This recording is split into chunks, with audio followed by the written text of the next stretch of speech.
oli ku Delta TV era nkubaza okubeera nti ogumikiriza n'osigalako ku Delta TV mu kaseera ko ketuwumuliddemu. Tusangibwa wano ku Muganzirwazza second floor kati oyinza okutusanga oba ng'olina bizinesi yonna yonna gye wandyagadde okulangira ku Delta TV. Mu kitundu ekisoose tubadde ne Dr. Grace Ruth era nga twogedde ku musujja gw'ensiri ensangi zino nga engeri gye gweyongedde nnyo. Ate era tubadde tumaliriza nkusuubiza nti tugenda kukomawo ne Dr. Nelson nga tugenda kwogera ku ndagabutonde abangi kye mumanyi nga DNA. DNA abantu abasinga bakimanyi ddawo DNA naye omuntu ali eyo nga badde awo ya DNA. Of course abantu bategeera nti ndagabutonde naye kyeki era kigwayo kitya? Okusooka byonna nebaza aba Delta TV abatuwuliriza era abatulaba tubaaniriza. Nyabo nkwebaza omukisa ogwo ogw'okundeeta okwogera ku DNA. DNA mu Luganda y'endagabutonde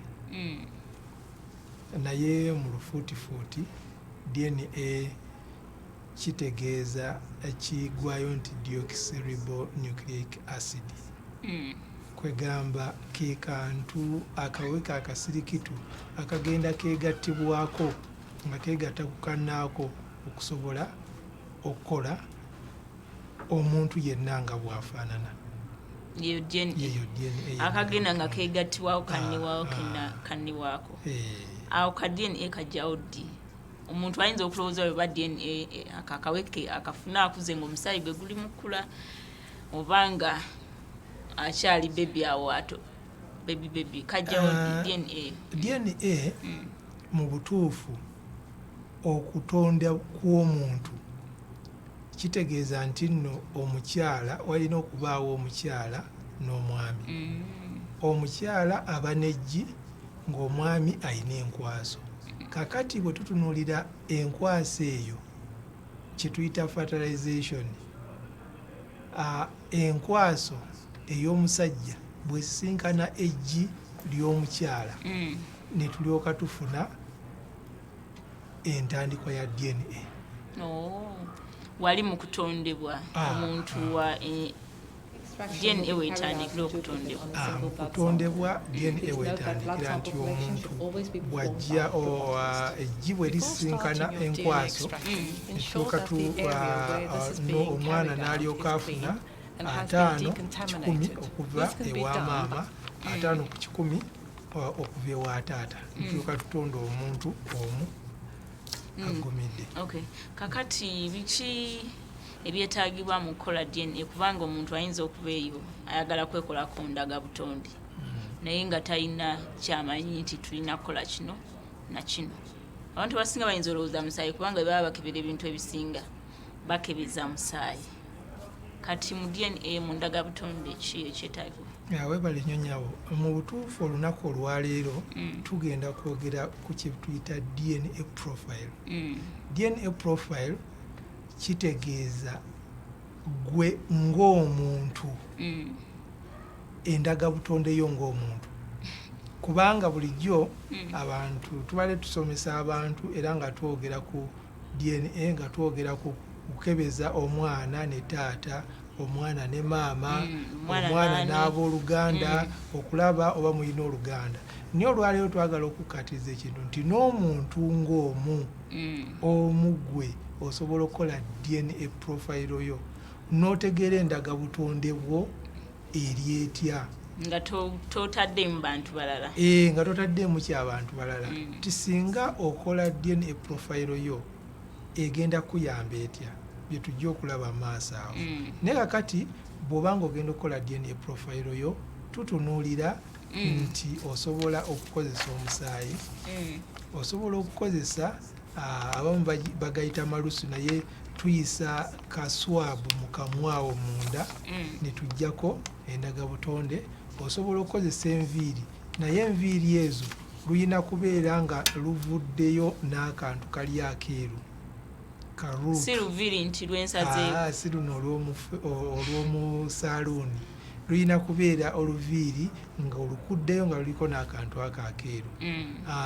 ebyo bye bimu ku bye tusobola okukozesa omuntu ng'oli mulamu osobola n'okugaya ka orbit bumala okukagaaya ndabanga akabeeramu chemicals endala tezitataganya results era bwe tuba nga tukola test tusengejja tusengejja era DNA yejja nebanga erabika awo osobola ne ka stroke okozesezza kastroke kano kenywereddeko soda kenywereddeko juice nako tusobola okukafunirako DNA abanywa sigala ako kasembayo akakeeru aka brown nako tusobola okukakozesa okuggyako endagabutonde so endagabutonde eyiyo ng'omuntu osobola ogikola muntu ki asaanidde okukola tulabye nti endagabutonde nyingi nnyo ate waliwo neneezo gyogambye gyetwogerawo kati okubeera nti okola ng'eyiyo nga ggwe bantu bakika ki abasaanye okwekolako endagabutonde oba buli muntu kiri open ekintu kyokola okukola endagabutonde kiri open naye tutunuulira olwaleero twagala tutunuulire bantu ki ddala ddala abali mu mbeera eyeetagisa okukola okubakolako endagabutonde tutunuulidde nnyo abaami omusajja yenna bw'obanga okuze weetaaga bakukoleko endagabutonde yo ofune results tezikyuka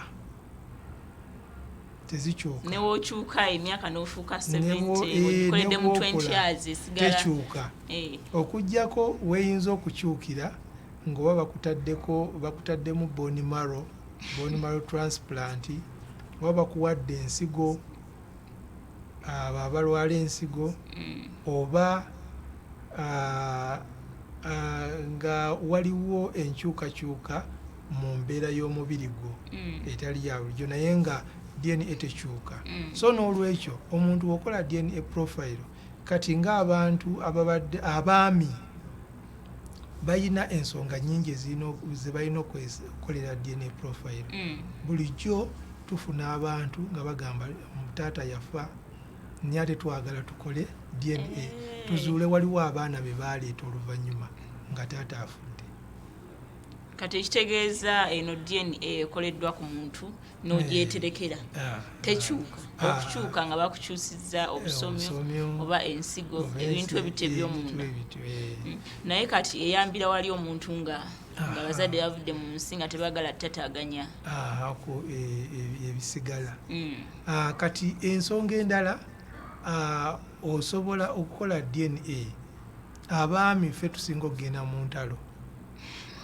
oyinza omusajja oyinza okugenda mu lutalo n'afiira eyo kati bw'afiira eyo bayinza okukwata emirambo ne baba wamu n'ogutali gwammwe naye bwekibeera nga bakola ng'oli yalina DNA profile bagamba bamulindeeko okuziika nga bagusubjecti nga baguteekako baleeta profile eri nga balaba ddala omulambo gwe tugenda okuziika gwaffe ekirala DNA profile kyeyamba nti nno tufuna endwadde ez'enjawulo n'ogenda wano n'ogenda wali nga bagamba ffe tetulaba kikuluma kati omaliriza ogenza ate mu ndagu ng'ate gy'ogenze naye ate nga oluusi obulwadde bwo buyinza okuba ddala buviira ddala ku DNA munda mu mubiri gwo DNA cells nga kwe kusinziira obulwadde n'olwekyo ffe bwe tuba tukola DNA tuzuula n'endwadde eziba zikoze eki wali mukola DNA omuntu akeberebwa n'endwadde mu cells ezo kubanga waliwo endwadde nga zikwata mu cells abeera afunye bibiri omulundi gumu bw'aba akisabye tukigattako amala kukisaba oba mwe mbadde manyi yeemu ku ngeri lwaki bakola DNA muziwandika wansi nti gwe zina endwadde oba mubeera mu musa ndagabutonde waba gyayagala okukepinga bw'aba ayagala eri ey'okunoonyereza endwadde naye tugigattako n'agisasulira ne tugikola so oba abali eyo ng'olaba olwala tolaba kikuluma jangu tusobola okukola nga tukozesa endagabutonde ne tuzuula ekikuluma kakati waliwo point gy'okonyeeko emabegaawo ey'okubeera nti abasajja bagenda nnyo mu ntalo bayinza okufiirayo ne baziikire wamu abantu abamu ekibadde tebakimanyi nakyo kati ekyo njagala okugumize kweyo ensonga kubanga abantu bangi naye tebamanyi engeri gye bayimiriddemu ate nga bw'okonyeko nti ayinza okufa nte ne baleeta abaana naye nga bayita bamanyi mugaso gwa DNA ng'omuntu oyo akyali mulamu. Omuntu oyo akyali mulamu yeetaaga akola DNA. Buli lwokole will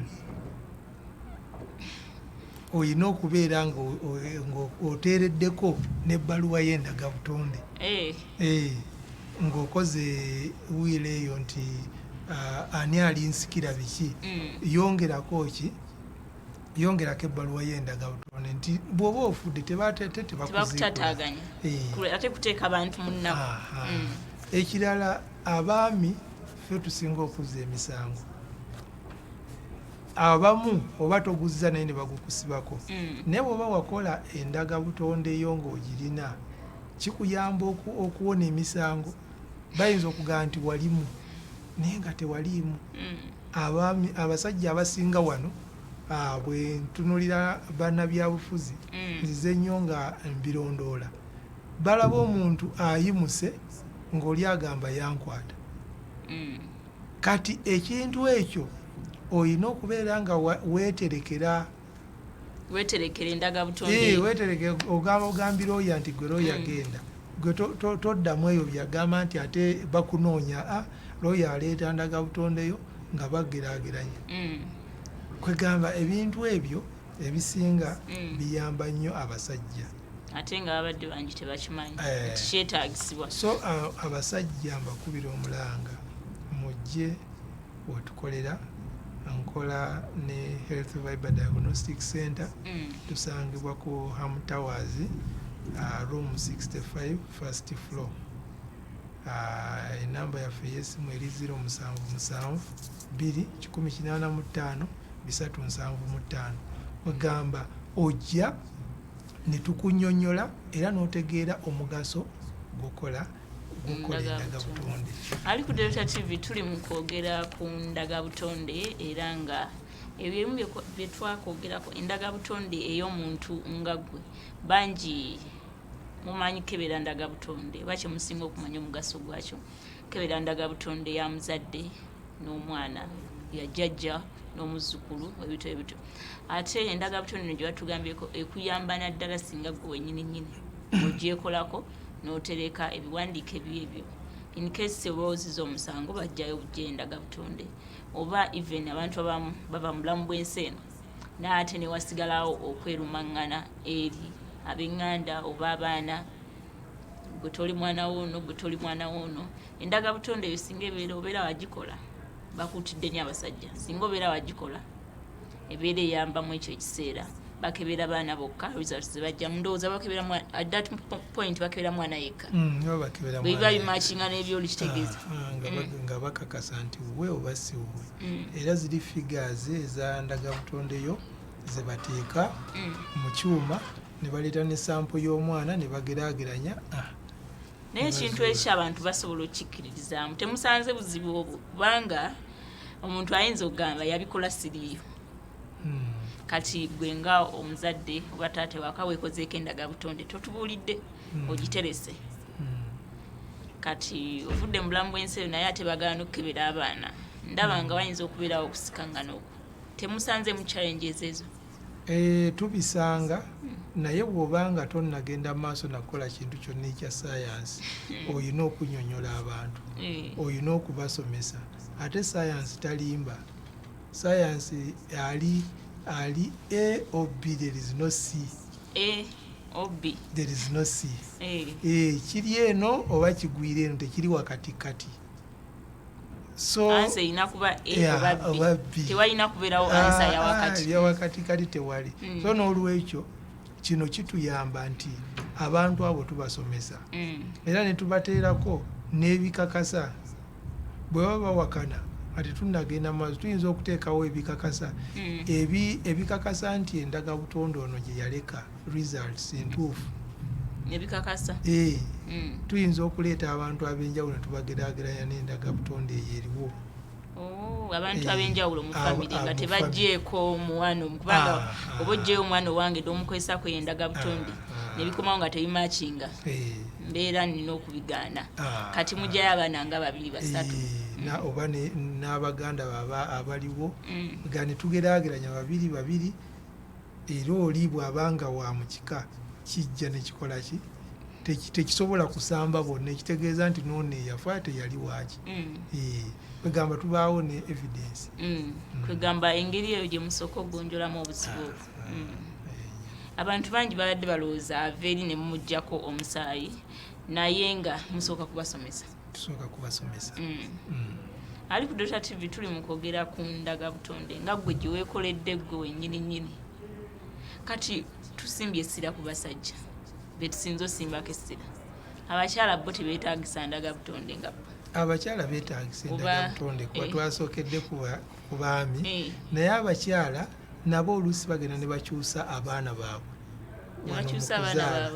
kale tuliwulira nti wali mu ddwaliro banzibyeko omwana oba ne babeera tebamubbye naye mu nasale beedi eyo ne kati ekintu ekyo singa kiba kibaddewo ng'omukyala oyo yalina endagabutonde ye kiba kibanguyira okukakasa omwana wo oba si wo kwegamba nekyanguwa kwegamba sayansi buli lw'omuyamba ayanguwa okukola ki oyanguwa okufuna kyoyagala ekirala kati sayansi agenze wala titutuuse ku levo nga abantu afuna omwana naye nga takulidde mu lubuto lwe kale omukyala awaayo eggi n'omwami n'aleeta enkwaso ye waliwo abakyala nga tasobola nabaana ye tesobola kusitula mwana kati omwana oyo n'asitulibwa mu lubuto olw'omukyala omulala alina nabaana esobola naye oluvannyuma ennyo oluusi oyo yasitula omwana ayinza okugaa nti omwana wange ng'oba muvudde mu bulamu bw'ensi omukyala oyo nga asayininga contract egamba nti nno ngenda kusitula olubuto olwo malimba w'omwana wamu mumukoleko ne DNA mubeere nayo tomanya bigenda kujja maaso bw'abanga akayanira omwana kubanga muyinza okuva mu bulamu bw'ensi n'akayanira omwana oluusi ng'omwana alina n'ebyobugagga byatudde byafunye eyamwetika najja n'agamba omwana wange asobole okufuna ku byobugagga naye nga ddala yamwetika mu lubuto naye ate bw'okola DNA taba maama wa mwana njagala awo mbaddera ngenda okujja okubeera nti eggi lyoli naye ate nze yeetisse omwana nze kyemmanyi buli musaayi gw'embeera omusaayi omwana gw'abeera alina embeera gwava mu nze kati DNA yawe ejjawo etya okulaba nti ate oli omukyala yeetisse olubuto DNA teraga nti omwana wewe kaakati wano mu kutonda mu growth and development mu fertilization eggi bwe lisisinkana enkwaso ne batonda ekitandikirwako okutonda omuntu awo omusaayi gw'omuntu we gutandikira okukola ki okutondebwa sigamba nti noono eyeetisse mu nabaana nti omwana amala kula nalyoka atandika ofuna omusaayi gw'ono eyeetisse okuggyako nti omwana ono bw'aba akula aba yeekutte ku placenta eyone eyamukola ki eyone amusitudde kale waliwo embeera ey'enjawulo ey'amaanyi eyita mu placenta ng'ejja mu ki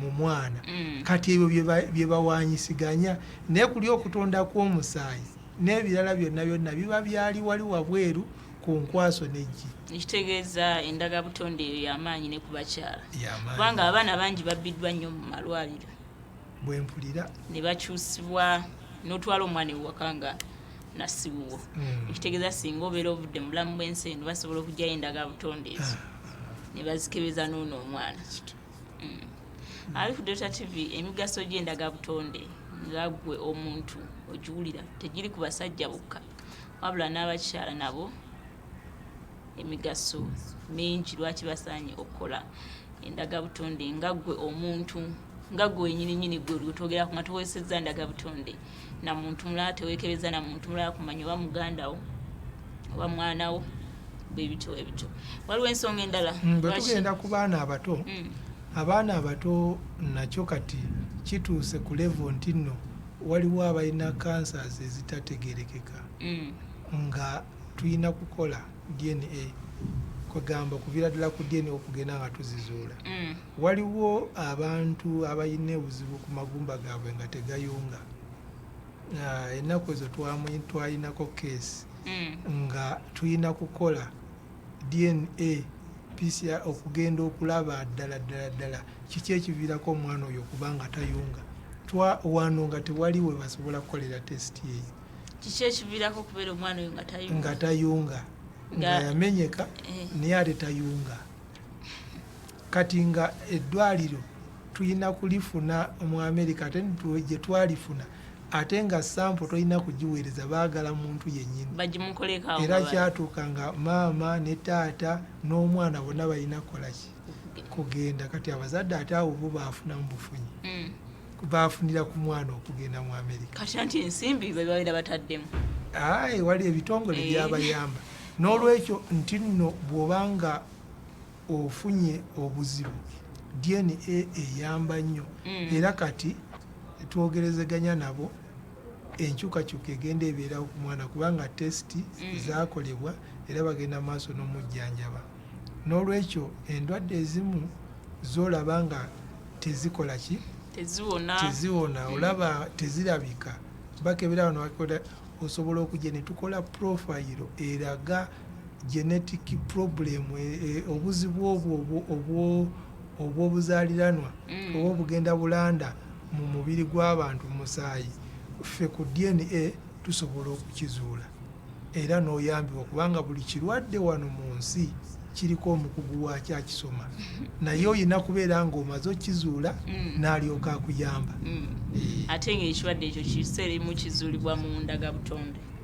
Kizuulibwa mu ndagabutonde. Kati kyenjagala nga tumaliriza okubiriza abantu okubeera nti endagabutonde eri gye badde bamanyi kubanga bangi badde balowooza endagabutonde ey'okukebera nti ono noono bakwatagana obutafaali waabwe bukwatagana omusaayi gwabwe gukwatagana omuntu avudde mu bulamu bw'ensi eno ate batandise okukayanira ebyobugagga ate batandise okwerumangana nti toli mwana wa gundi tumuziikuleyo tumukoleko endagabutonde okutataganya eddembe ly'omufu wadde mubeera mulina kye mwagala ozibwa naye mubeera mutataganyiriza. Kyenjagala abantu okwettanira endagabutonde eno nga tumaliriza.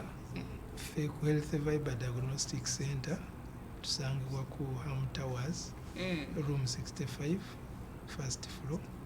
Essimu eri 077 2 185 375 070 mukaaga 127 2 otukubirako oba ojja twettanira okuyamba abantu okulanga bakola endagabutonde eyaabwe nga bo. Olunaku lumu eddwaliro liyinza okuba nga gye lyetaaga okukutaasa obulamu bwo. Embeera eyinza okuba nga kye yeetaaga okulaba ng'ova mu buzibu. Omuntu wo nga akugenzeeko nga DNA ye yeetaagibwa okuzuula nti nowwo mukole endagabutonde eyammwe ng'abantu. Abaami mugikole, abakyala mugikole, n'abaana bammwe mugikoleko kubanga abamu muyinza okuba nga oyagala kusitula mwana kumutwala mu nsi za bweru naye nga byamangu mangu. Kati obanga wakikola mu budde weesanga nga kikuyamba nti visa ekwanguyira okufuna wano okutambula. Tweyanza nnyo omusawo okubeera otukuwa akadde ako ne twogera ku ndagabutonde eyo wennyini ng'omuntu. Bantu bangi mubadde mumanyiya ndi muganda wo siri muganda wo, ndi taata wo siri taata wo, ndi maama wo siri maama wo. Abantu bamu gye badde basimba kwesita naye ndowooza okitegedde nti endagabutonde nga ggwe omuntu nga ggwe wumalu n'ogyekolako eyinza okuyamba abantu bo mu biseera by'omu maaso ebijja naddala ng'ovudde mu bulamu bw'ensi eno. Mbadde Richard Kenge tusinkana olwokubiri olujja pulogulaamu eddibwamu ku Lwokuna ssaawa 5 ez'okumakya. Sula bulungi.